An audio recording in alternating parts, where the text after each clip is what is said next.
Irmãos, nós vamos meditar nesta manhã na primeira carta de Paulo aos Coríntios. Antes as crianças da musicalização vão sair, né? As crianças vão sair agora da musicalização.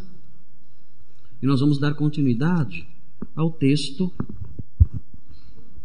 que temos estudado já há alguns domingos, do capítulo 14 de 1 Coríntios. Estamos estudando o livro todo, a carta toda de Paulo aos Coríntios. E o capítulo 14 é um capítulo repleto de orientações práticas para o culto. É um capítulo que tem muito material que serve de base, muitos princípios que servem para fundamentar o modo como um culto deve funcionar. Este capítulo trata sobre a preocupação do apóstolo Paulo em fazer com que tudo o que acontecer no culto seja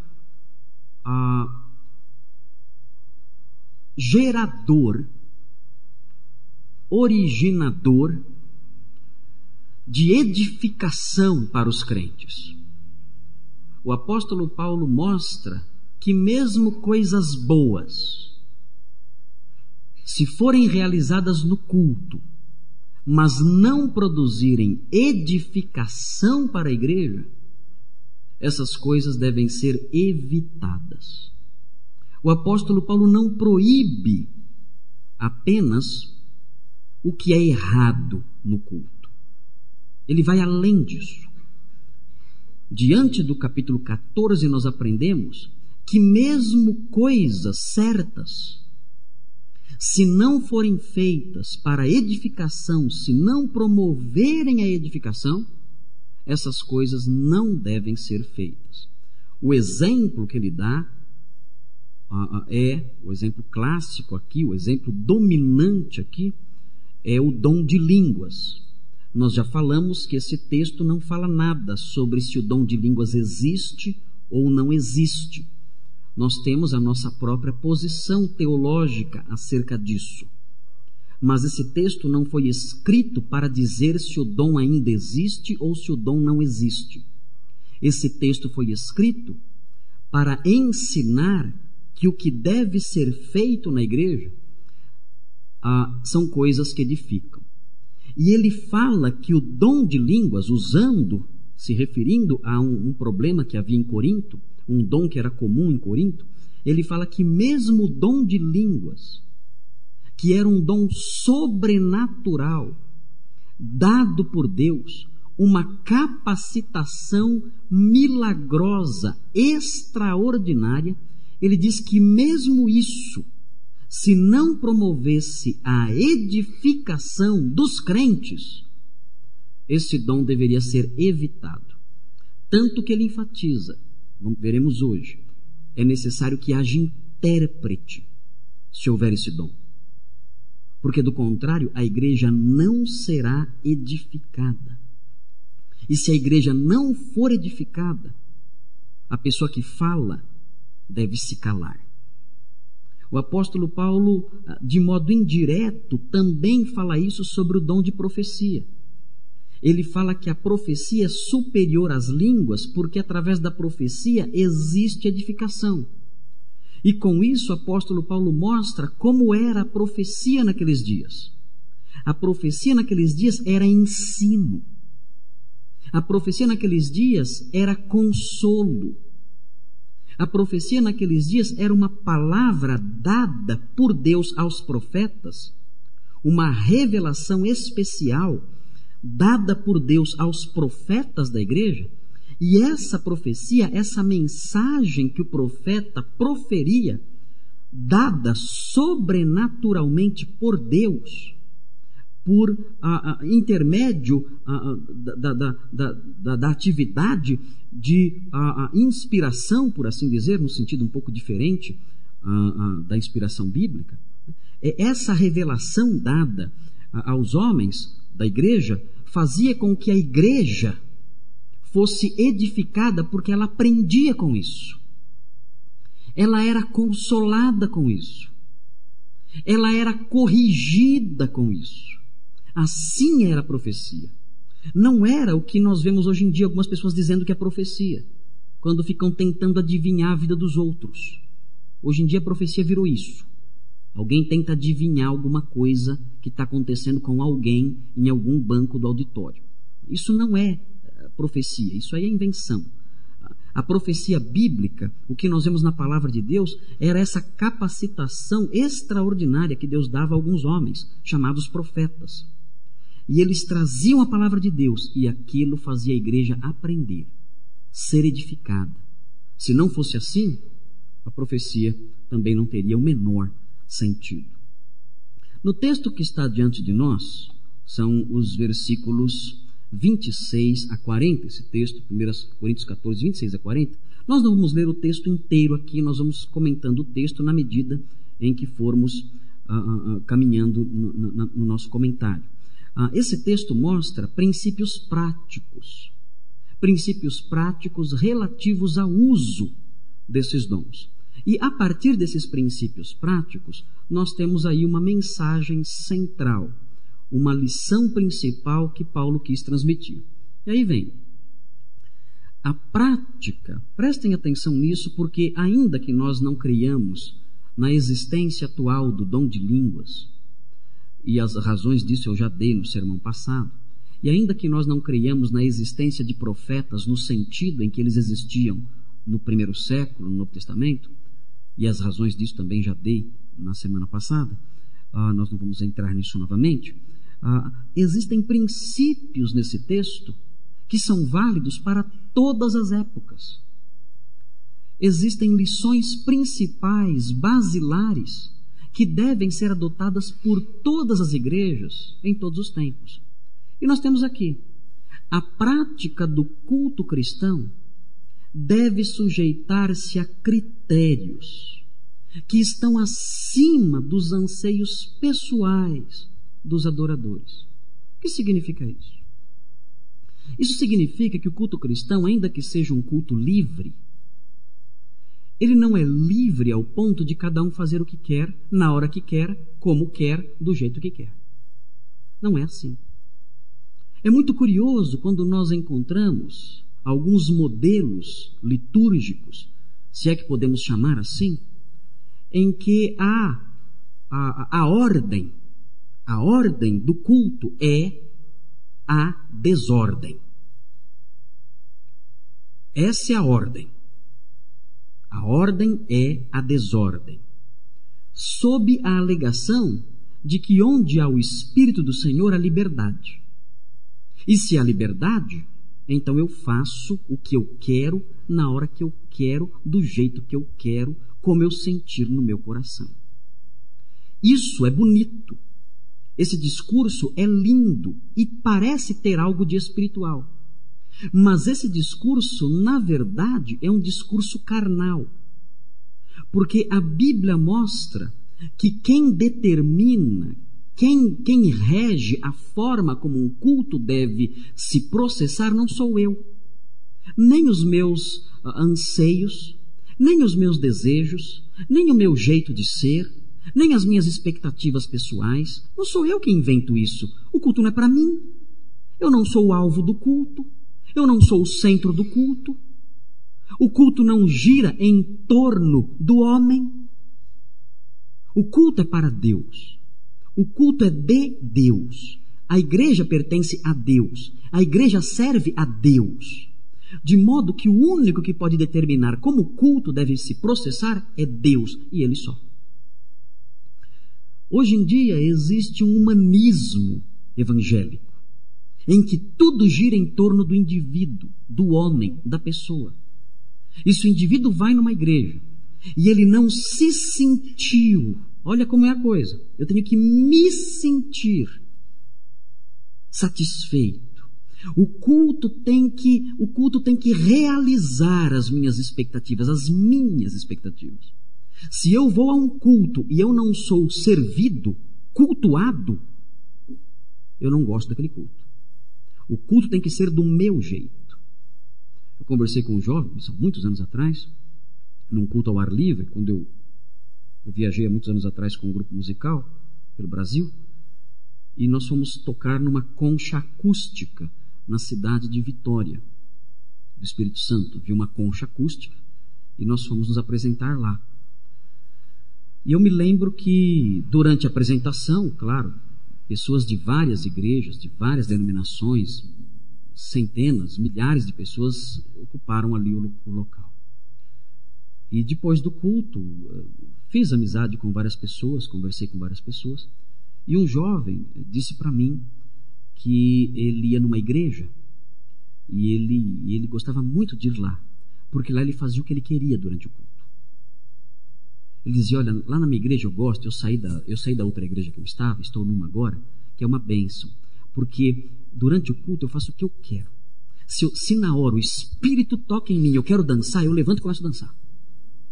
Eu levanto e começo a dançar, eu pulo, eu danço. Se na hora o Espírito toca em mim, eu quero cantar, eu levanto e canto e louvo. Se eu quero sair, abraçar, eu abraço e saio. Enfim, olha, eu sou livre no culto, eu faço o que eu quero.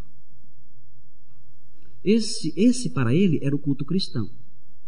Ele considerava a liberdade isso, fazer o que dá na telha, fazer o que bem entende. E evidentemente, uma igreja desse tipo, é claro, vai atender uma parcela enorme de pessoas que estão buscando a satisfação dos seus anseios e não aquilo que Deus quer. O texto diante de nós mostra que Paulo põe cercas no culto. Paulo ensina a liberdade do cristão. O culto cristão deve contar com espontaneidade, com alegria.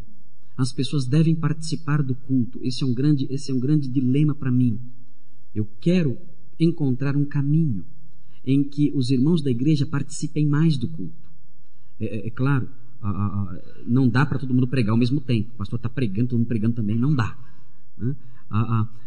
Não há como fazer isso na hora da pregação, todo mundo participando na hora da pregação. Isso não tem jeito.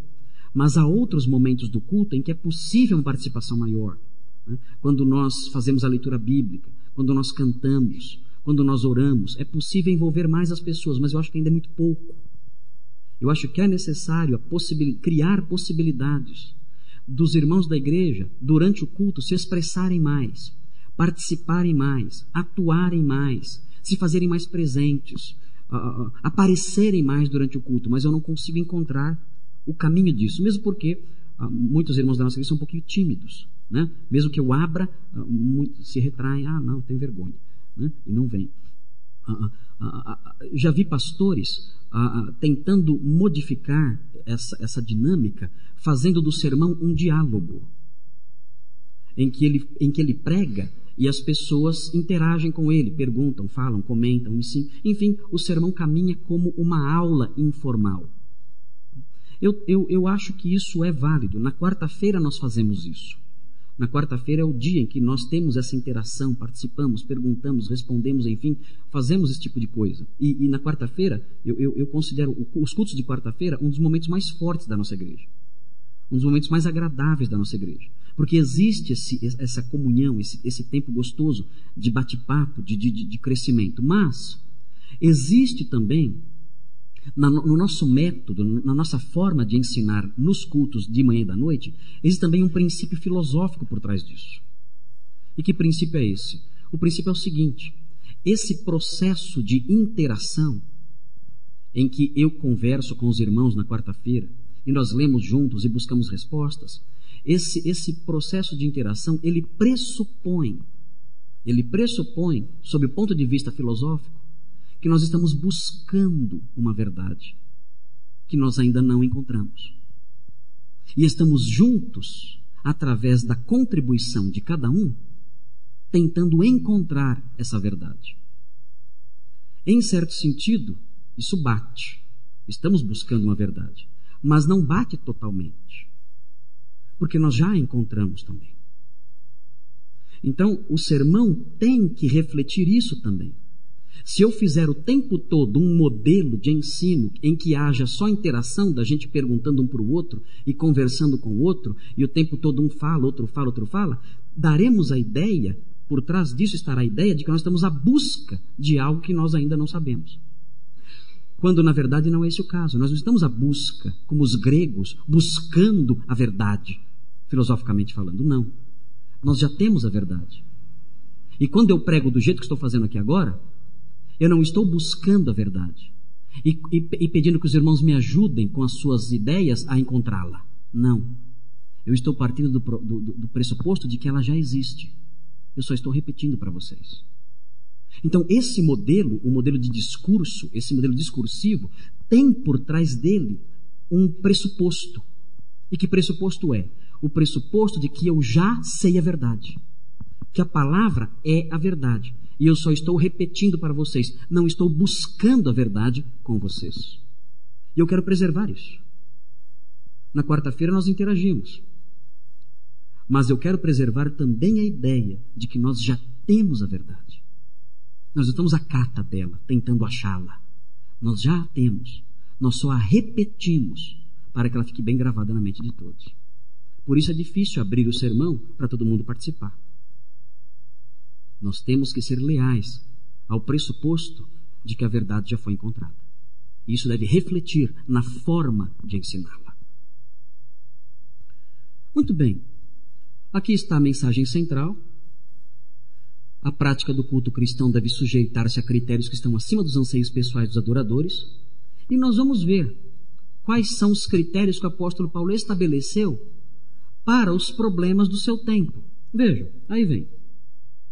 Os critérios para a prática do dom de línguas. Quais eram os critérios que Paulo estabeleceu para a prática do dom de línguas? É importante sabermos isso, porque isso vai redundar em algumas conclusões depois no final. Mesmo que nós não falemos em línguas aqui na igreja, e mesmo que ensinemos que o dom de línguas acabou, esses critérios realçam o princípio de que deve haver ordem. E o que é interessante também é notar que mesmo as igrejas, e eu conheço muitas delas, e sou amigo delas, e tenho muitos irmãos na fé que falam, ou dizem que falam em línguas. Eu não acredito que eles falem, acho que é outra coisa que acontece. Mas eles dizem que já falaram. Conheço igrejas, prego em igrejas, ensino em igrejas, tenho envolvimento muito profundo com a Assembleia de Deus, que ensina o dom de línguas, e são queridos meus, amados meus, irmãos meus. Na semana passada, enquanto eu pregava sobre o dom de línguas aqui, tinha um pastor da Assembleia de Deus aqui, o pastor Eliel. No final do culto eu fui lá, falei para ele, mas você tinha que vir na minha igreja justo hoje. Tantos dias para você vir na minha igreja, você veio hoje, justo no dia que eu estou falando sobre o dom de línguas. E nós rimos e brincamos um com o outro, nos abraçamos, somos irmãos na fé. Mas o que é curioso notar é que mesmo as igrejas que ensinam o dom de línguas, e essa é uma falha que nós podemos dizer a elas, e eu digo para elas, eu falo isso para elas, para essas igrejas, mesmo essas igrejas que ensinam a existência atual, a atualidade do dom de línguas, esses critérios não são observados. E vejam que critérios são. Vejam, estão nos versículos 26 a 28. Primeiro, limite máximo de 3 pessoas. Será que isso é observado?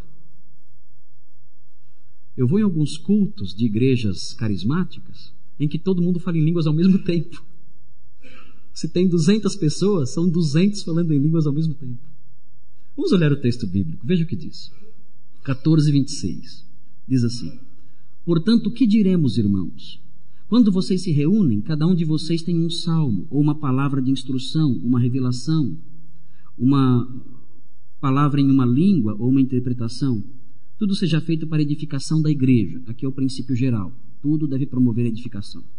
Se, porém, alguém falar em uma língua, devem falar 2, no máximo 3. Esse é o limite. Nos dias de Paulo, ele estabeleceu isso. Limite máximo de 3 pessoas. Vejam o segundo critério. Um irmão de cada vez. Não é todo mundo junto. Não é aquela bagunça que a gente vê por aí. Vejam. Se, porém, alguém falar em uma língua, devem falar 2, no máximo 3, e alguém deve interpretar. Se não houver intérprete, fica calado na igreja falando consigo mesmo e com Deus. O terceiro item, necessidade de intérprete. É preciso que essas pessoas falem sucessivamente, no máximo 3 pessoas, e alguém que traduza aquilo que está sendo dito. Por quê? Por causa do princípio maior. E que princípio maior é esse? A edificação da igreja. Não há sentido falar em outra língua se ninguém entende nada. O apóstolo Paulo então coloca limites. Será que cada um pode fazer o que quer na igreja? Será que cada um pode fazer o que bem entende na hora do culto? O que sente na hora do culto? Não. O apóstolo Paulo diz, se não houver intérprete, fique calado na igreja falando consigo mesmo e com Deus. A pessoa se contém.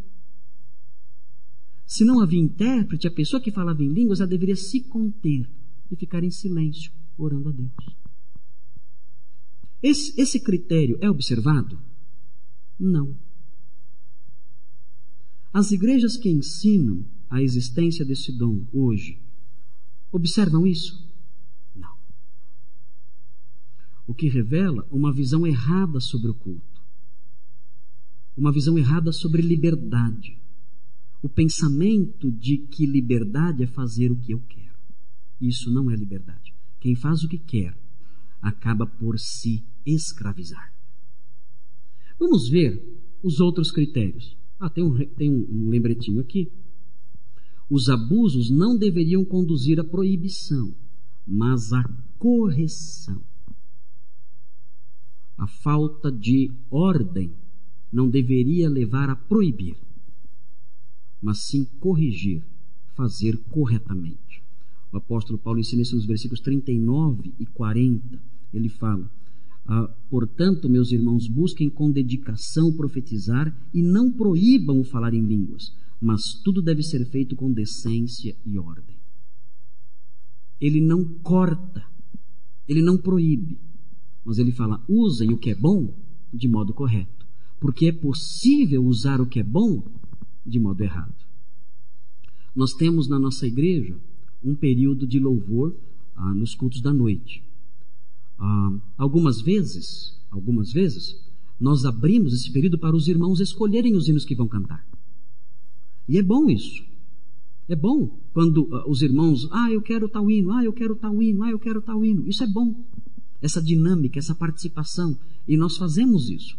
Mas, lembrem-se, pode acontecer disso virar bagunça. E quando isso vira bagunça, então o culto se desvia do seu ideal, que é a edificação da igreja. Já aconteceu em nossa igreja, já percebi uma ou duas vezes que esse momento se tornou um momento de brincadeiras. Em que um fala um hino, outro dá risada, outro dá gargalhada, e ri, outro fala outro. Houve um desvio.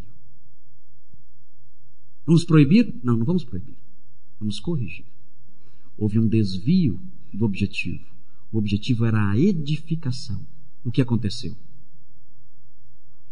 Esse objetivo se perdeu de vista. E o momento virou um momento sem ordem, sem decência. Não houve edificação. Eu me lembro uma vez que eu pedi para as crianças virem aqui na frente cantar. Lembram disso? Eles vieram aqui na frente cantar. E eu pedi para elas cantarem como cantam na UANS. O que eu fui fazer? O que eu fui fazer? E as crianças brincaram, pularam, e os irmãos foram encorajados a fazer o mesmo. Então, vários irmãos abraçados, e pulando, e brincando e tudo mais. Eu não acreditei no que eu vi naquele dia. Olhei aquilo tudo. Que alegria, né? Mas a questão é, os irmãos se expressaram, tiveram um momento de leveza maior, mas a questão é, isso edificou? Isso edificou? Isso construiu? Isso amadureceu a igreja? Não. Então o que fazer? Vamos encontrar um meio de tornar o louvor espontâneo, sem perder a decência e a ordem. Vamos ver o segundo item. Os critérios para a prática do dom de profecia. Versículo 29. Diz assim: tratando-se de profetas, falem 2 ou 3. Tem aí o primeiro item. Participação limitada a 3 pessoas. Continuando. Os outros julguem cuidadosamente o que foi dito. Tem outro item aí, né? Postura crítica por parte dos ouvintes. Enquanto o profeta estava falando, os outros deviam observar e julgar com cuidado o que ele estava dizendo. Continuando. Se vier uma revelação a alguém que está sentado, cale-se o primeiro. Tem aí mais um item. Um profeta de cada vez. Alguém está falando, vem revelação a outro que está sentado, cale-se o primeiro, dê oportunidade ao segundo. Pois todos vocês podem profetizar, cada um por sua vez, de forma que todos sejam instruídos e encorajados. O espírito dos profetas está sujeito aos profetas, pois Deus não é Deus de desordem, mas Deus de paz. Nós temos aí o propósito de ensino e consolo. O profeta não vai ficar adivinhando quem está com dor de cabeça ou quem está com dor de coluna. O profeta vai ensinar e edificar. E por último, o autocontrole. A pessoa se autocontrola. O texto diz: o espírito dos profetas está sujeito aos profetas. Ele se controla. Aquele profeta de Corinto, na hora que vinha a palavra para ele, ele sabia se controlar e não falar, caso não fosse a hora de falar. E as últimas orientações que nós encontramos no texto, os últimos critérios, são os critérios para a participação das mulheres. Deixa eu só realçar aqui um detalhe importante. Na antiguidade, as mulheres não podiam fazer nada. Elas eram objetos, propriedades dos homens. As mulheres não tinham direito a nada. Não tinham direito à voz, não tinham direito, não desfrutavam nem mesmo de status espiritual em nenhuma religião. Enfim, as mulheres eram como coisas. O cristianismo mudou isso. O cristianismo deu à mulher a sua devida dignidade. Mas algumas mulheres, quando tiveram contato com o cristianismo e descobriram que elas desfrutavam do mesmo status diante de Deus que os homens, algumas mulheres, principalmente em Corinto, colocaram as asinhas de fora e ultrapassaram alguns limites. E algumas mulheres em Corinto começaram a querer comandar a igreja. Iam à frente, e falavam, e pregavam, e exortavam, batiam no púlpito, enfim. E o apóstolo Paulo então diz: não, a liberdade que vocês têm como mulheres não é uma liberdade que anula a sujeição que vocês devem aos seus maridos e aos seus líderes. E então, a partir desse princípio da sujeição que a mulher deve ao seu marido, a sujeição que a mulher deve ao homem, o apóstolo Paulo constrói uma prática específica relativa à participação da mulher no culto. Primeiro item: a mulher deve preservar o silêncio. E o segundo, que vem aí, bem ligado a esse, é a preservação da postura de humilde sujeição. Essa postura de silêncio está profundamente relacionada com a humilde sujeição. Alguém fala: então a mulher não pode nem cantar um hino lá na frente? A mulher não pode fazer nada? Não pode abrir a boca na igreja? O apóstolo Paulo toma medidas bastante sérias em Corinto, porque as mulheres realmente estavam ultrapassando os limites. Mas o princípio que nós aprendemos daqui, dos versículos 34 e 35, é que durante os cultos, as senhoras, as moças, as jovenzinhas, devem manter uma postura ao longo de todo o trabalho que reflita que elas estão debaixo de uma autoridade. Uma moça que vem dirigir o louvor não pode, dedo em riste, exortar a igreja, dar bronca na igreja, bater o pé, enfim, tudo mais. Ela não pode fazer isso. Eu já vi isso muitas vezes. Ela não pode fazer isso. Ao longo da adoração cristã, a mulher deve refletir o fato de que ela está debaixo de uma autoridade e fazer isso com humildade e temor. Isso não vale só para Corinto. Isso vale para todos os tempos, para todas as épocas. Graças a Deus não temos esse problema aqui na nossa igreja. Não temos isso. Mas eu visito muitas igrejas. E eu já vi várias senhoras, moças, jovenzinhas, indo à frente com uma postura de liderança.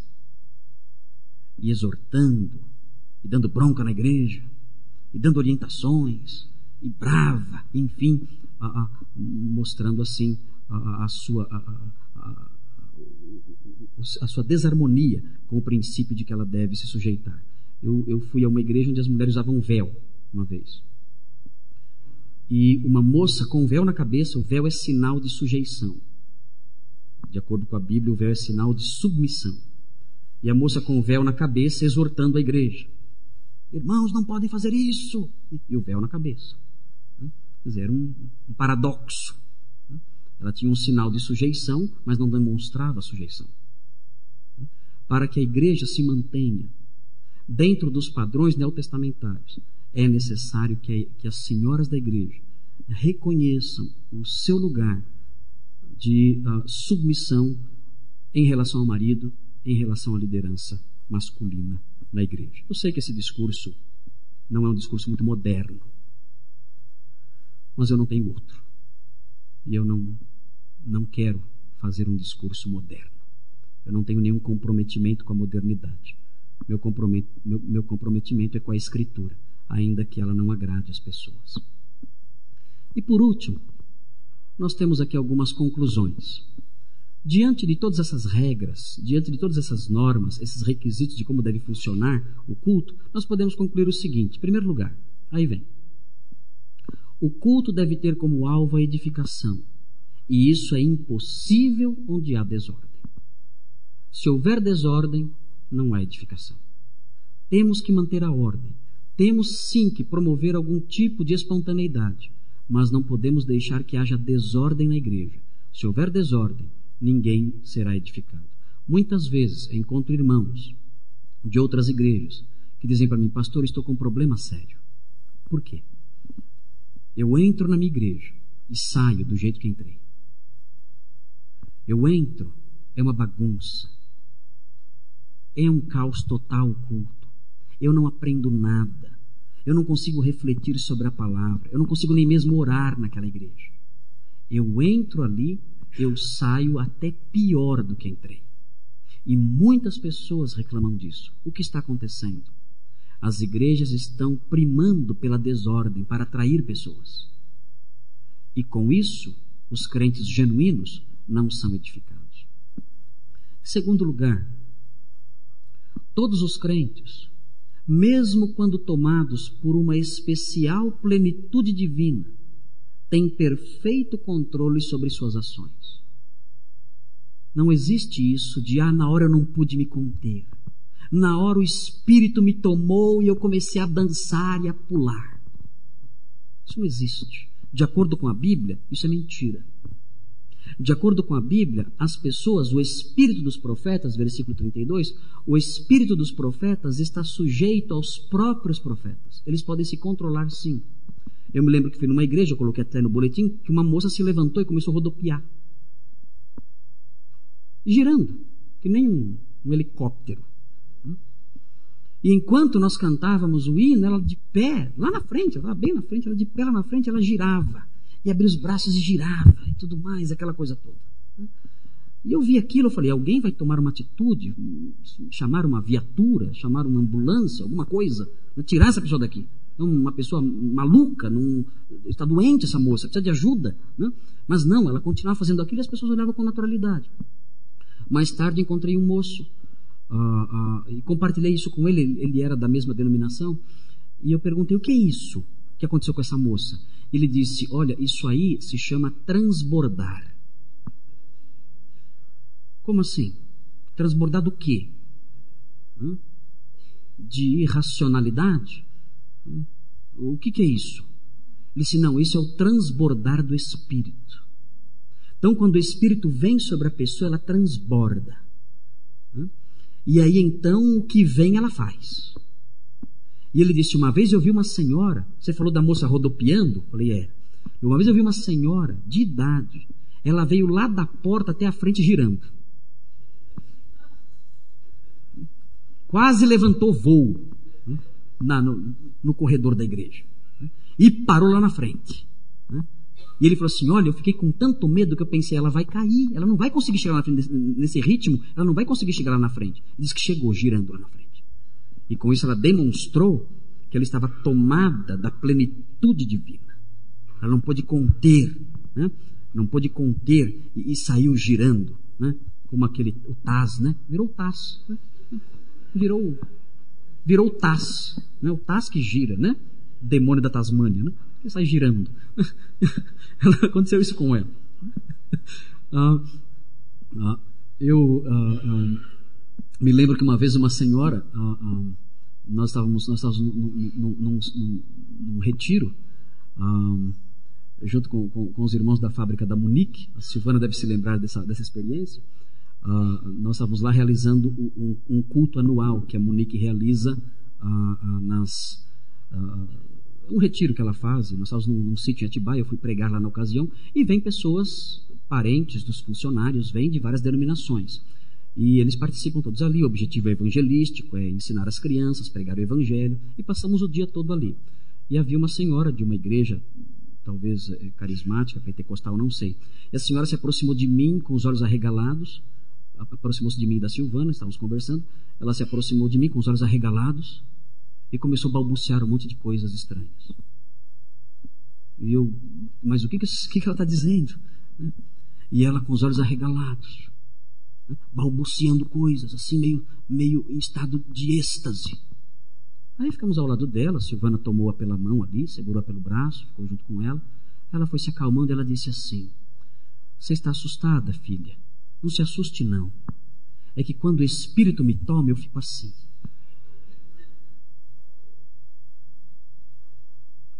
Eu não sei que espírito toma ela, mas não é o Espírito de Deus. Ela deu a entender que quando ela é invadida por Deus, ela perde o controle das coisas, perde tudo, sai do ar e fica falando coisas sem sentido. Essa senhora estava mentindo, não era verdade isso. Se aquilo era um problema espiritual, era um problema demoníaco, não era de Deus. E aquela senhora não conhecia, caso estivesse mentindo, ela não conhecia esse texto, que mostra que mesmo quando o Espírito Santo invade a nossa vida, nós temos um controle especial sobre nós mesmos, de modo a mantermos a paz e a serenidade. Aliás, nunca nós temos tanto controle sobre a nossa vida do que quando o Espírito de Deus invade a nossa mente. Em terceiro lugar, nós devemos manter a ordem, porque a desordem não se harmoniza com o caráter de Deus. O versículo 33 fala: Deus é um Deus de paz e não de confusão. E se nós servimos um Deus de paz, devemos ter um culto marcado pela paz. Quem está copiando, copia depois, tá? A ordem do culto é determinada pela palavra de Deus. E não fomos nós que originamos a palavra de Deus. Vejam o versículo 36 e 37. Acaso a palavra de Deus originou-se entre vocês? Fomos nós que inventamos a Bíblia? Fomos nós que colocamos aqui o que nós achávamos certo ou errado? Claro que não. A palavra é de Deus.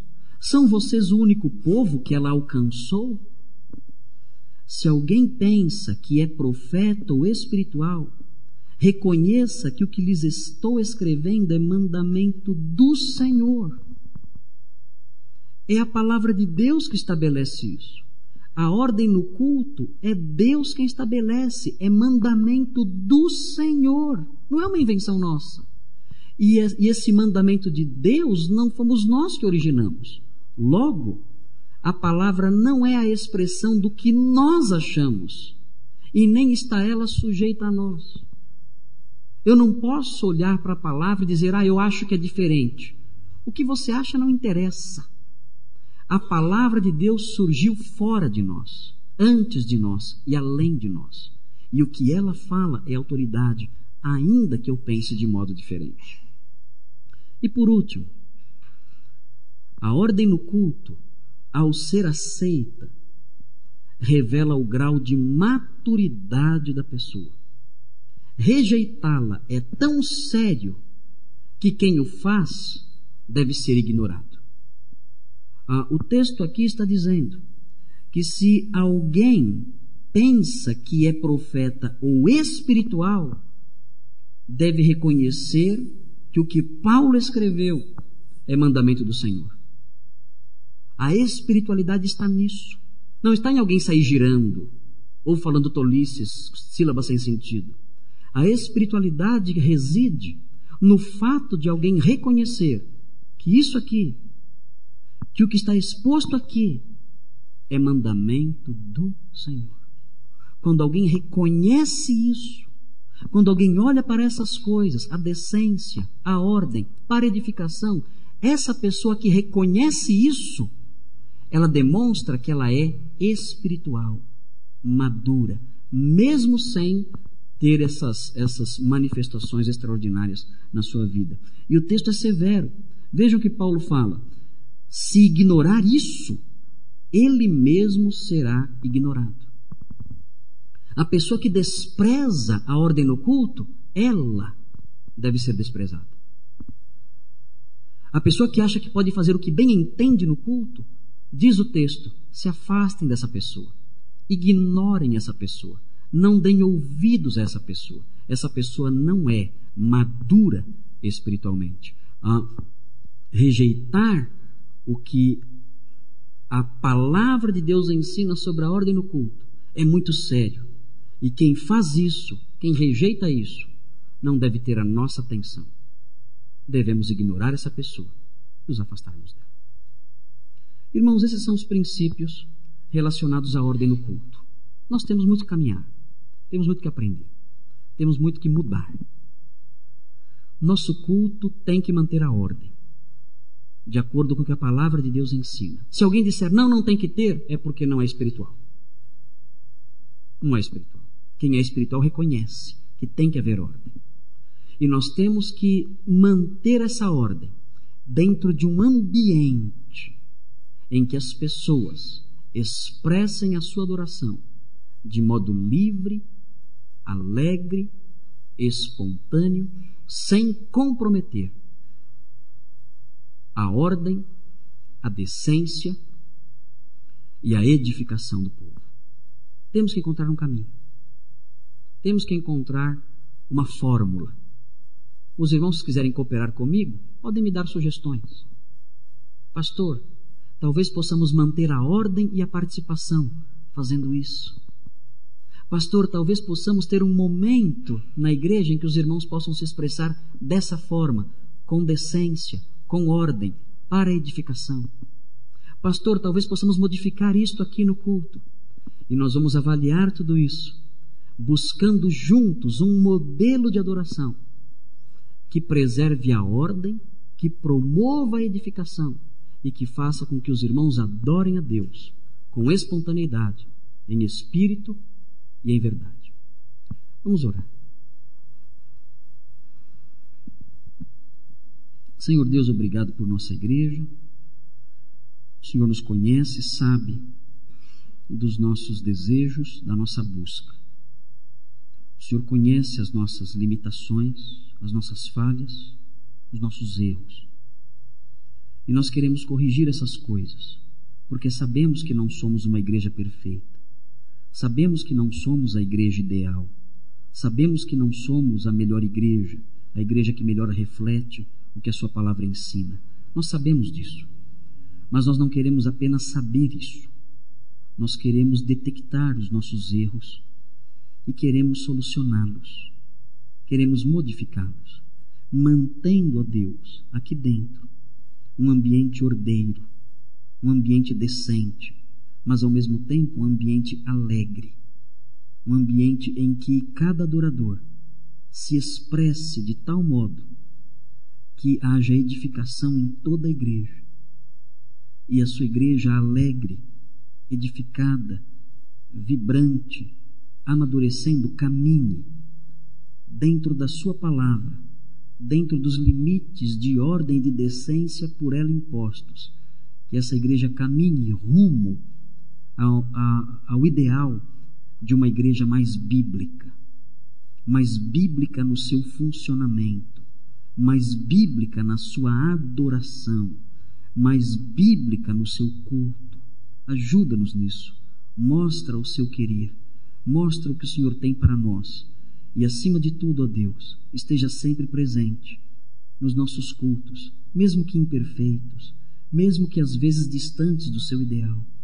Ó Deus, esteja presente neles, trabalhando no nosso coração, trabalhando na nossa vida, para que cresçamos a cada dia, enquanto estivermos juntos, buscando ao Senhor como igreja. Pedimos essas coisas em nome de Jesus. Amém.